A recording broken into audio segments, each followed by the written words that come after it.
Love Serye TV. To Love and Forget. Tunghayan na po natin ang ika-13 bahagi. Tuwang-tuwa ang mga magulang ni Achilles nang dalhin niya sa mansyon si Hem. Nung tumulak papuntan siya pan si Rayleigh. Paniniwanag din niya sa mga magulang ang relasyon niya sa bata at kung bakit nasa pangangalaga niya ito sa mga sumunod na mga araw. Napakabibo at matalinong manalita si Hem, kung kaya't lalo itong kinagiliwan ng mama at papa niya, lalo na ang kapatid niyang babae. Halos buong maghapon din naligo sa swimming pool ang bata kasama ang kapatid niyang babae. Tita Ken, is he your boyfriend? Si Hem, na tumigil sa paglalaro at tinitigan ng dalaga. No, mariing tanggi ng dalaga ng putulin ng tawag sa telepono. Then why are you smiling while talking to him on the phone? Go, kuya. San planeta mo nakuha ang cute na batang to? Achilles just shrugged and ipinagpatuloy ang pakikipag-usap sa kabilang linya. You didn't answer my question yet, tita. Oh, he was just a friend of mine. Do you sleep with him too? Like daddy and mommy? Namula magkabilang pisngi ni Ken sa uri ng pananalita ni Hem. How old are you again, young man? I'm already 4. Don't you know that isn't proper to talk adult that way? Napayuko si Hem. I'm sorry, tita. Come here. Tawag niya rito. Paano mo nalaman na natutulog si Daddy Achilles mo kasama ang mami mo? Bulong ni Ken. I saw Daddy coming out from my mom's room and he kisses mommy. Ganting bulong ng bata pero naririnig pa rin iyon ni Achilles. Kaya napalingon siya sa sinabing iyon ni Hem. I see. Nilayo ni Achilles ang telepono sa sarili at sinabing, Don't teach my son. Naughty words, Ken. May babala sa tinig nito. Wow, look who's talking. Si Ken na tinawanan lamang ang kapatid. Kuya, kailan mo ba ipapakilala sa amin ng mami ng cute at gwapong batang to ha? Curious na tanong ng kapatid niya. Pero sininyasan lamang niya ito dahil may kausap pa rin siya sa telepono.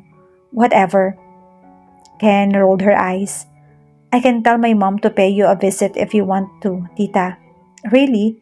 You'll do that for me? Well, yes. That's what gentleman does, right, daddy? Nag-thumbs up pa si Achilles bilang sagot. Oh wow, impressed na sambit ni Ken. At dahil maginoo ka, we'll have ice cream. Ngumiti ang bata na halatang nagustuhan ang suggestion ni Ken. Hey Ken, please don't give him too much. Habol na tulan ni Achilles. Pinatay na niya ang tawag nang matapos ang pag-uusap nila ng sekretarya at masabi niya rito ang mga kailangan nitong gawin habang wala siya sa opisina. Napailing pa siya habang nakatanaw sa pamangkin ng babaeng mahal na mahal niya. Noong umagang lumabas siya ng silid ni Rayleigh ay nakasalubong niya si Hem. Palabas siya at akmang papasok naman ito. Nagulat pa ito na makita siya pero nginitian niya ito. Pagkatapos ikinarga niya ang bata at sinabing matutulog ang mami Rayleigh nito at hindi sila dapat na mag-ingay. Matalino ito at agad na nauunawa ng ibig niya sabihin. Hindi siya naburyo habang nasa sasakyan sila. Noong isang araw na sunduin niya ito sa school. Panay kasi ang papuri nito sa sasakyan niya. Dahil maganda raw ito at maliit kumpara sa mga sasakyang nakikita niya sa kalsada. He even told him that he'll buy this kind of car when he grew up. Kulay pula raw ang gusto niya. If you're talking about my tito, no, he's not. He's just a good friend of mine, mommy. Naalala pa niyang sagot nito sa kanya nang tanungin niya ito kung may ibang lalaking pumoporma sa tita nito. He was so fascinated by him. And he was so smart at his age. Matured mag-isip na kinaaaliwan niya. Maganda ang pagkapalaki dito ni Rayleigh and he was so proud of her. For that, for sure, she'll be a good mother for their children in the future. He smiled of the thoughts. He was even surprised when he called him daddy for all of a sudden. At nang tanongin niya ito kung saan ang totoong daddy nito, ay nasa Saudi raw at nagtatrabaho. Ngunit mas lalo pa niyang kinagulat ang huling tinura nito kahapon bago umalis si Rayleigh. I remember you with that child, iho. Ganyan na ganyan ka kabibo nung kaedaran mo pa siya. Masalita rin katulad ni Hem. Anang mama niya nang makalapit sa katabi niyang upuan. I hope that I didn't give you headache, mom. Ginagap ng ginang ang kamay niya at pinisil iyon. You were as sweet as ever, iho. Kahawig na kahawig mo si Hem nung 4 na taong gulang ka pa lang. Kung hindi lamang pamangkin siya ng babaeng kinababaliwan mo, ay iisipin kong anak mo siya. Dagdag pa ng kanyang ina. He will be my son kapag pumayag siyang pakasal sa akin. Ani yang nangingislap ang mga mata. Nakahanda kami ng mama mo na suportahan ang anumang magiging desisyon mo, iho.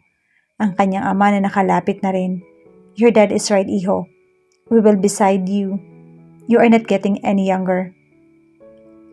Nasa hustong gulang ka na para lumagay sa tahimik at isa pa ay sabik na rin kami na magkaroon ng mga apo.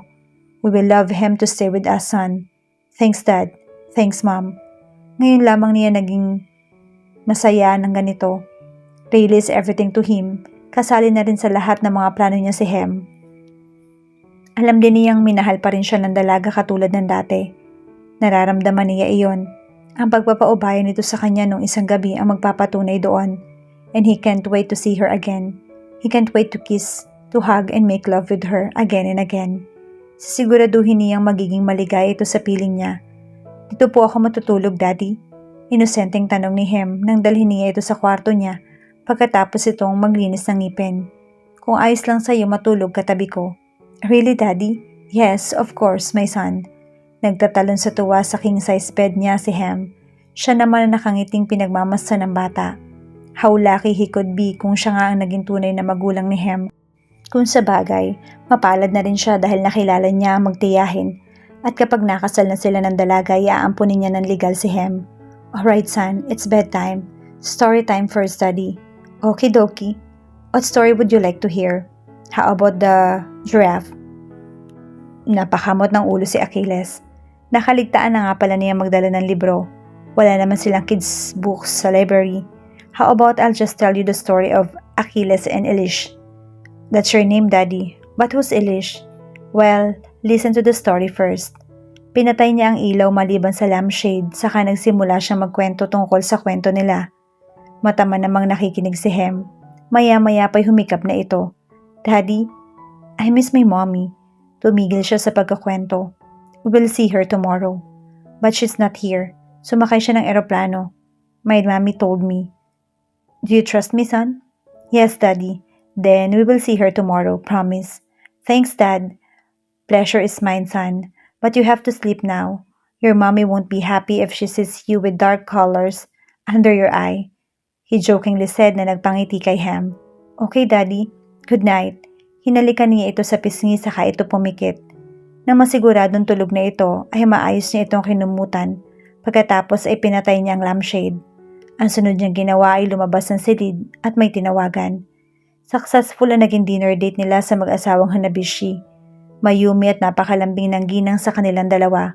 Idagdag pa na napakaganda nito. Hindi rin niya lubos akalain na halos magkaedad lang sila ni Mrs. Hanabishi. Kaya mabilis niya itong nakagaanan ng loob. Inaanyayahan pa nga sila na mag-asawa na magpunta sa private resort na mga ito bago bumalik ng Pilipinas. At sa palagay din niya ay naipresenta niya ng maayos ang last presentation niya kay Mr. Hanabishi kaninang umaga. They are just waiting for their decision kung kailan sila magpipirmahan. Pero wala roon ang isip niya. Sakop ni Hem ang buong kamalaya niya. Kumusta na kaya ang pamangkin niya? You miss him, right? Yes. Oh, I miss my nephew. May diin na wika niya. Ikaw naman kasi why don't you forget the past? Total wala naman. Hindi mo naman natsugi si Papa Achilles and you love him. Hindi ganun kadali, Sisi. Dahil hindi mo pa napapatawad ang sarili mo, is that it? Lumungkot ang mukha niya sa sinabing iyon ng kaibigan. I can forgive myself for that.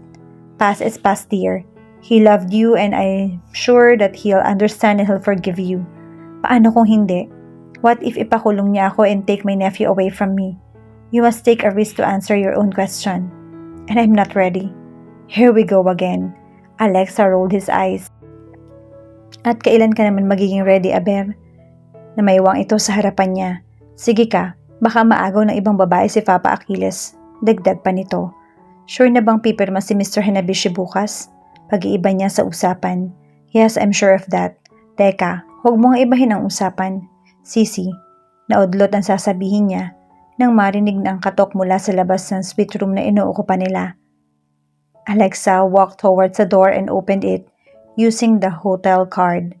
Napasigaw pa ito na mapagbuksan ang di inaasahang panauhin. Alexa, what's going on? Mommy! Sigaw na tawag ni Hem, patakbong yumakap sa kanya. Pinapasok naman ni Alexa si Achilles. Oh God, honey, how did I miss you so much. Niyakap niya ito ng mahigpit saka pinaghahalikan. How did you? Hindi matuloy-tuloy ni Alexa ang sasabihin. We use our family private jet. Formal na sagot ni Achilles. Oh, I see. Mommy, I can't breathe. I'm sorry anak. Masyado lang masaya si Mommy. Ani ang naiiyak sa sobrang kagalakan. You should have thanked Daddy for taking me here. Yes baby, I should. Humiwalay siya sa pagkakayakap sa bata. Pagkatapos ay pinahid niya ang mga luha sa gilid ng mga mata, saka naglakad palapit kay Achilles. Maraming salamat. Nakangiting wika niya. Don't mention it, he said. Akmang tatalikuran niya ito, but Achilles reached out and touched her hand, and then he brought her into his arms. I miss you, love. He kissed her in her hair as he embraced her so tight. Hindi niya malaman kung gaganti ng yakap o hindi, pero nauna nang tumugon ang puso niya. Hindi pa rin makapaniwala si Riley na nagawang sumunod ni Achilles sa Japan kasama ang pamangkin niya. Pumirma na rin ang kontrata si Mr. Hanabishi. Hindi niya maipaliwanag at wala siyang pagsidla ng kasiyahang nadarama niya. She was so thankful dahil matagumpay ang pagpunta niya sa Japan at kasama pa niya ngayon si Hem. Ito ang kauna-unahang pagkakataon sa buhay niya na nakasama niya ang pamangkin sa labas ng bansa. Tinungo ni Alexa ang pinto nang makarinig na magkakasunod na katok. And it was Achilles. Hi, good morning. Good morning to you too, Achilles. Please come in. Nagpatiunang wika ni Alexa. And please call me Alexa, okay? Pagkuwan ay sabi nito. Sure, ngumiti si Achilles. Lihim naman na kinilig si Alexa. Ready? Si Achilles na makapasok at madatnang nakaupo sa sofa si Hem at nanonood ng cartoons. Oh yes, kanina ka pa hinihintay ni Hem eh. Si Alexa ang sumagot saka tumingin sa wristwatch. Nangako kasi si Achilles na ipapasyal ang bata sa araw na iyon. We are ready, Daddy. Si Hem na nag-uumapaw ang excitement. Mommy, come out na. Daddy's here. Tumayo ito at nagpabuhat sa binata. Coming, natatarantan tugon niya. Ang mga matay nakatuon sa binata at ganun din ito sa kanya. Wala sa loob na sinusuri niya ito ng tingin. He looks so handsome sa suot nitong jeans and Armani long sleeve t-shirt. Tumikim si Alexa upang kunin ang atensyon niya. I have to go. Jay is already waiting for me at the lobby. Anito na ang tinutukoy ay long-time boyfriend. Sige. Magkita na lang tayo mamaya.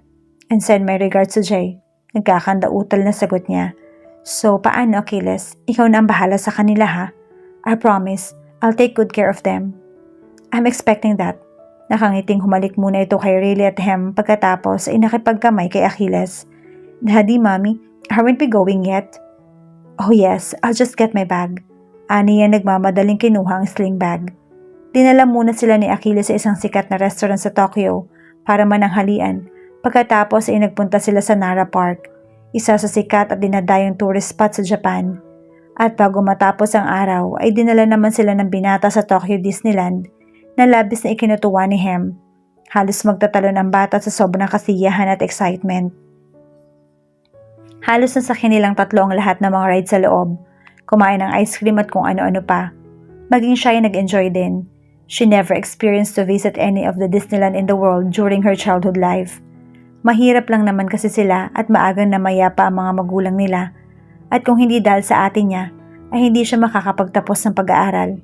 At ngayon ay nakapagpasya siya dahil sa nakikita niyang katuwaan sa pamangkin niya. Achilles can really give everything for her nephew, and there was no doubt about that. Absolutely. And she was 100% sure that Hem will have a good and extravagant life with his father. Magkahalong happiness and sadness ang namamahay sa dibdib niya. Happiness that Hem got the chance to experience these memorable moments at his young age, and for her as well. She felt sad and guilty because she was so busy working and earning money for his future at hindi niya naisip na ipasyal ang bata sa ganitong lugar. Isa pa, she couldn't afford to travel outside the country kung hindi lang dahil sa kumpanyang pinagtatrabahuhan niya. She would rather save the money for Hem's studies than spending a big cost for traveling. Tumigil sa paglalakad si Achilles at nilingon siya. Kasalukuyang buhat-buhat nito si Hem. Nakatulog kasi ito sa sobrang pagod. Lumakad ito sa kinatatayuan niya. He then took her hand at pinagsalikop ang kanilang mga palad. Napatingin siya sa magka-holding hands na kamay nila ni Achilles. Saka pa lamang siya tiningnan ni Achilles nang pisilin nito ang palad niya. Are you alright? Oo, ayos lang ako. I have missed you. Napatingala siya sa lalaki. It was the very first time she heard him calling her in her real name. It felt so good sa pandinig niya. I've missed you so much too. Ang naisa na niyang isagot. Thank you for bringing my nephew here in Tokyo, Achilles. For everything. Sa halip ay wika niya. Pinisil ni Achilles ang palad niya. Don't mention it. We have to go back to your hotel's suite. It's getting cold. Pagdating nila sa okupadong silid ni Rayleigh ay nagising si Hem nang bihisan niya ito ng pantulog. Where's Daddy, Mommy? Bumalik na siya sa silid niya, baby. Daddy need to go to sleep too. I want Daddy to sleep with me, Mommy. Honey, listen. Daddy is tired and maybe he's sleeping right now. Hindi maganda na istorbohin pa natin ang pamamahinga niya, hindi ba? Palahaw na iyak ang isinagot ni Hem. Sinusubukan niya ang lahat para mapatahan ito, pero si Achilles pa rin ang gusto niya. She felt the jealousy again. Hem was always a good boy not until he met Achilles. Pakiramdam niya ay wala na siyang silbi rito.